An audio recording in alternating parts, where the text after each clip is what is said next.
Suppose that आपने पानी में चीनी डाला, तो आप पानी के अंदर क्या मिला रहे हो? आप पानी के अंदर क्या मिला रहे हो?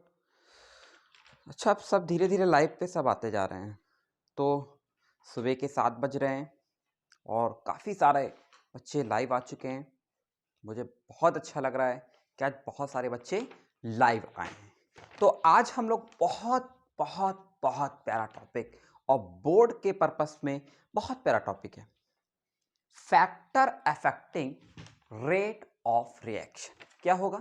Factor affecting rate of reaction. फिर सुनिए, फैक्टर अफेक्टिंग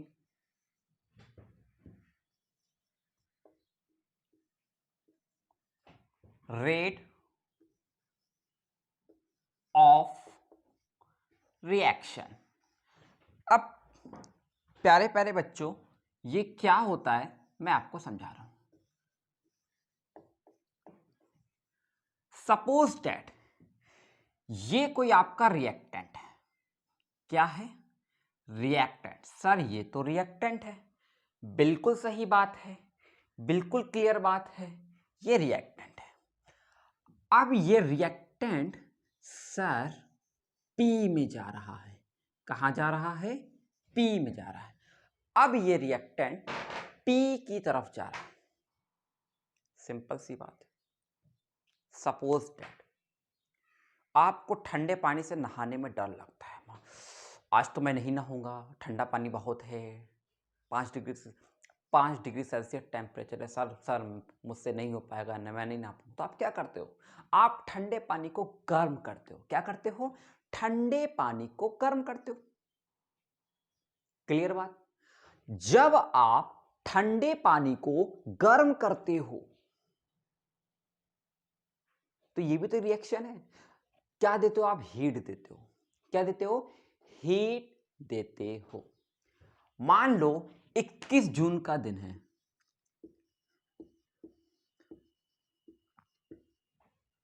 आपके घर में 5 मेहमान आते हैं, तो आप उनको क्या पिलाते हो? ना कोल्ड ड्रिंक पिलाते हो, ना आइसक्रीम खिलाते हो, कुछ नहीं लाता, सिर्फ पिलाते हो। आप पिलाते हो को शरबत। क्या पिलाते हो? शरबत, रूअफ़ज़े वाला शरबत।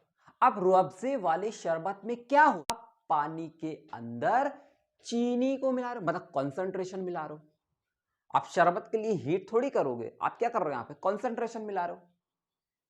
आप देखते हो कि बिरयानी या वेज पुलाव वगैरह होता है, आप शाम का रखोगे, अगर बहुत ज़्यादा गर्मी है, आपने उसको गरम वरम नहीं किया तो क्या होता है? अगली सुबह वो ख़राब हो जाता है। बहुत सी शादी बारात में आपने देखा होगा कि जो पुलाव वगैरह होता है वो बहुत जल्दी, खाना वगैरह बहुत जल्दी ख़राब हो जाता है। क्यों ख़राब हो जाता है? Due to bacteria. उसमें बैक्टीरिया मल्टीप्लाई कर देता है, मतलब उसके अंदर कैटलिस्ट हो रहा है। बात समझ में आ रहा है? उसके अंदर कैटलिस्ट हो रहा है। सपोज दैट एक बात हो गया। तो किन किन फैक्टर पर रिएक्शन डिपेंड करता है, मतलब ए से पी तक जाने पर कौन कौन से फैक्टर होते हैं?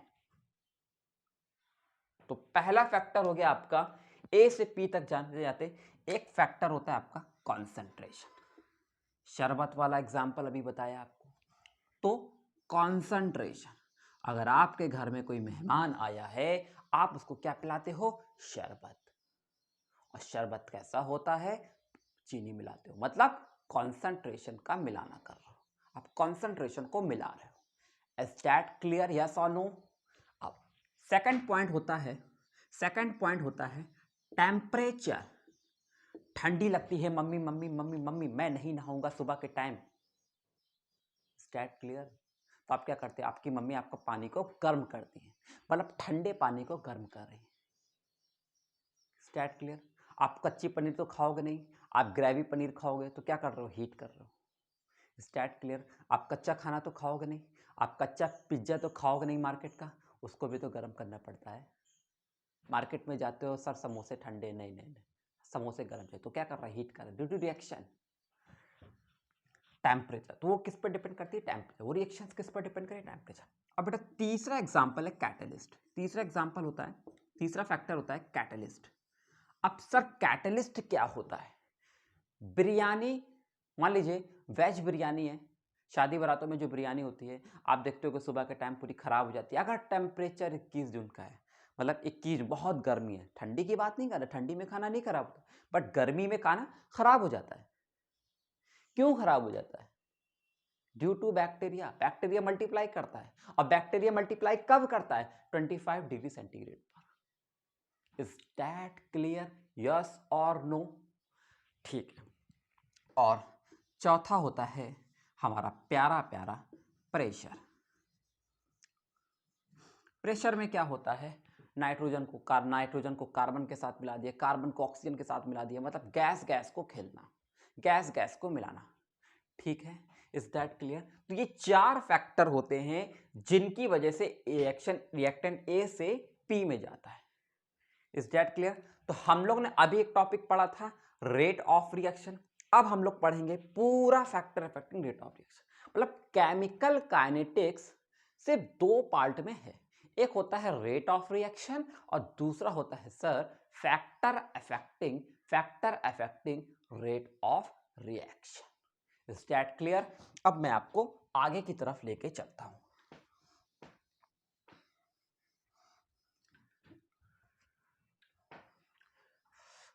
सर आज तो कुछ ज़्यादा ही मोटिवेट। हाँ बेटा, मैंने भी आज सुबह 6 बजे नहाया है, काफ़ी दिन बाद नहाया है, इसलिए समझ में नहीं आया सर, बिल्कुल अच्छी तरीके से आ गया। अरे वेरी गुड, तालियां। अब देखते हैं कॉन्सेंट्रेशन। आ जाओ, आज तो 312 लोग चैट पे आए, वेरी गुड, क्लैपिंग। अब आप ध्यान दीजिए फैक्टर, अब हम पहला फैक्टर पढ़ने वाले हैं कॉन्सेंट्रेशन। क्या पढ़ने वाले हैं? कॉन्सेंट्रेशन। बहुत ही प्यारा टॉपिक है कॉन्सेंट्रेशन। तो ये फैक्टर को हम लोग पहले फिर, तो कॉन्सेंट्रेशन में हम लोग क्या क्या पढ़ेंगे? कॉन्सेंट्रेशन में हम लोग पढ़ेंगे रेट लॉ एक्सप्रेशन। क्या पढ़ेंगे? रेट लॉ एक्सप्रेशन, नहीं, रेट लॉ एक्सप्रेशन। क्या पढ़ेंगे? Rate law expression. और दूसरा होता है ऑर्डर ऑफ रिएक्शन। क्या होता है? Order of reaction. Is that clear? Not clear? Order of reaction. तो ऑर्डर ऑफ रिएक्शन कई टाइप की होती है, 0 भी, फर्स्ट भी, सेकंड भी, थर्ड भी, फोर्थ भी। लेकिन अभी हम लोग पढ़ेंगे रेट लॉ एक्सप्रेशन।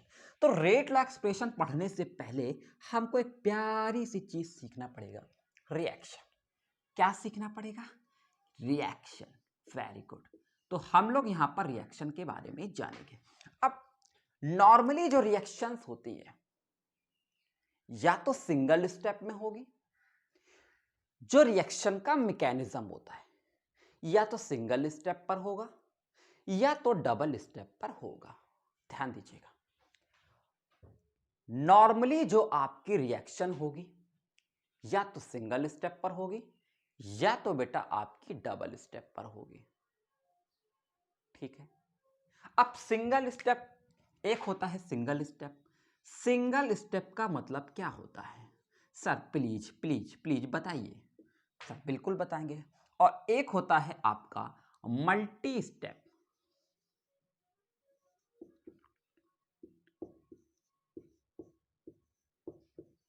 एक होता है आपका सिंगल स्टेप और एक होता है आपका multi step. Is that clear? अब सिंगल स्टेप की मैं बात कर, मान लीजिए आपको आपको आपको बांदा से कोटा जाना है। Is that clear? आपको बांदा से कोटा जाना है। अब बांदा से कोटा जाने के लिए एक ट्रेन आपकी डायरेक्ट जाती है और एक ट्रेन आपकी झांसी जाएगी, मथुरा जाएगी, मथुरा से आगरा जाएगी, सॉरी आगरा जाएगी, आगरा से मथुरा जाएगी, मतलब घूम के जा रही है। कोटा वो भी जा रही है, कोटा ये भी जा रही है। जो घूम के जा रही है वो होती है मल्टी स्टेप। पहले बांदा से झांसी, झांसी से मथुरा, सेकंड ट्रेन चेंज की, मथुरा से आगरा, थर्ड ट्रेन चेंज, और आगरा से मथुरा और मथुरा से कोटा। 4 स्टेप पर रिएक्शन हो रही, मतलब 4 स्टेप पर जर्नी कर रहे, 4 ट्रेनें आपने चेंज की। अब सिंगल स्टेप मैं आपको बताता हूं, जैसे आप बांदा में हो, सर आपने तो बहुत बड़ा बड़ा लिख दिया, कोई दिक्कत नहीं। आपको बांदा से कोटा जाना है, तो एक तो हो गया आपका डायरेक्ट, ये सिंगल स्टेप होता है। कौन सा स्टेप होता है? सिंगल स्टेप होता है। और एक होता है कि पहले आप बांदा से झांसी जाओगे, फिर झांसी से आगरा जाओगे, सेकंड ट्रेन चेंज की, आगरा से मथुरा जाओगे, और मथुरा से आप कोटा जाओगे। ये होती है मल्टी स्टेप। सिंगल स्टेप क्या होती है? डायरेक्ट फ्लाइट की तरह। और मल्टी स्टेप रुक रुक के, पहले यहां तक पैसेंजर से गए सर, फिर हम पैसेंजर से गए सर, फिर हम एक्सप्रेस से गए हम सर, फिर सुपरफास्ट से गए हम। मतलब मल्टी स्टेप है। ये तो डायरेक्ट स्टेप है, फ्लाइट की तरह यहां से चली यहां पहुंच गई, लेकिन ये तो सर मल्टी स्टेप है। तो मल्टी स्टेप रिएक्शन, एक तो रिएक्शंस हमारे दो टाइप की होती हैं, या तो रिएक्शन सिंगल स्टेप पे जाएगी और या तो मल्टी स्टेप पर जाएगी। अब अगर सिंगल स्टेप पे जाएगी तो हम सब जानते हैं कि reactant A plus reactant B. Sir आज तो हम लोग से आप चैट ही नहीं करें बेटा, आज पढ़ाने तो दो, फिर चैट करेंगे आराम से। तो reactant A plus B is given out C. ये सिंगल स्टेप है। अब ये भी मल्टी स्टेप में भी अभी आपको ऐसे ही नजर आ रहा है, ए प्लस ए, बी प्लस बी, मैंने ऐसे लिख दिया सी। अब मैं आपको बताता हूं, ये जो ए है सर, ये जो बी है, ये होता है स्टाइक्योमेट्रिक कोफिशिएंट। क्या होता है? अगर मुझसे इंग्लिश मिस्टेक हो जाए तो प्लीज माफ कर देना। तो ये होता है आपका स्टाइक्योमेट्रिक कोफिशिएंट। क्या होता है? Stoichiometric coefficient. अब स्टाइक्योमेट्रिक कोफिशिएंट क्या होता है? स्टाइक्योमेट्रिक कोफिशिएंट डिपेंड करता है नंबर ऑफ मोल्स पर। किस पर डिपेंड करता है? Number of moles per.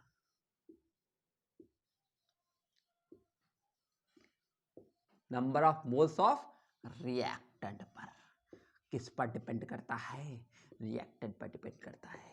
अरे नरेंद्र मोदी केमिस्ट्री नहीं पढ़ा रहे हैं, केमिस्ट्री तो हम पढ़ा रहे हैं। मोदी जी तो पॉलिटिक्स करते हैं, हम लोगों का काम पॉलिटिक्स करना नहीं है। हमारे देश के सर्वप्रिय लीडर हैं, मेरे तो फेवरेट लीडर है नरेंद्र मोदी। ठीक है, तो फिर सुनिए, सिंगल स्टेप ये क्या है? Stoichiometric coefficient. काफिशिएंट, काफी नहीं, काफी नहीं है, कोफिशिएंट है, कोफिशिएंट, स्टाइक्योमेट्रिक कोफिशिएंट। और स्टाइक्योमेट्रिक कोफिशिएंट का मतलब होता है number of moles of reactant. Is that clear? Yes और no? Is that clear? Yes और नो? हाँ। अब मल्टी स्टेप में क्या होता है? मल्टी स्टेप पे भी स्टाइक्योमेट्रिक। तो जो अब सिंगल स्टेप में क्या होता है कि जो आपका रेट लॉ होता है, क्या होता है? रेट लॉ, वो डिपेंड करता है active mass of stoichiometric coefficient A और active mass of stoichiometric coefficient B पर। मतलब जो आपका रेट लॉ होता है, कौन? रेट लॉ, वो active mass stoichiometric coefficient A पर डिपेंड करता है और active mass stoichiometric coefficient B पर डिपेंड करता है। अब अभी मैंने कहा ना, आपको भी पूरा समझना पड़ेगा। अभी मैंने कंप्लीट नहीं पढ़ाया है, अभी मैंने कंप्लीट नहीं किया। जब मैं आपको कंप्लीट कर दूंगा, पूरा चुटकी में आपको समझ में आ जाएगा। अभी आपको सर कंफ्यूज हो रहा है, सर ये कैसे डिपेंड होता है, मैं सब कुछ आपको सिखाऊंगा, सब कुछ। टाइम लगेगा, टाइम लगेगा, ऐसे नहीं सिखा सकता। तो अब आप ध्यान दीजिएगा, stoichiometric coefficient of A plus stoichiometric coefficient of B. अब आप ध्यान दीजिएगा, ध्यान दीजिएगा। तो रेट लॉ इक्वल टू इस पे डिपेंड करता है। सर बिल्कुल सही बात है। अब ये रूल जिसने दिया था सिंगल स्टेप पर, वो था गुलबर्ग और वागे। कौन था? गुलबर्ग और वागे। और ये जो नियम है वो एक थ्योरेटिकल कॉन्सेप्ट है, इसको प्रैक्टिकली नहीं किया गया। थ्योरेटिकल मतलब इसको बोल दिया गया, बट ये प्रैक्टिकल नहीं है। एक्चुअल में मुझे एक जगह क्लास लेने जाना है, तो आज अभी लेक्चर को यहीं तक रखते हैं। जो नेक्स्ट लेक्चर है मैं इसको आगे से कंटिन्यू करूँगा, ठीक है? तो हो आज कुछ तबीयत भी नहीं ठीक है मेरी, तो मैं इस लेक्चर को कल तक आपको कंटिन्यू करके दे दूँगा। Thank you.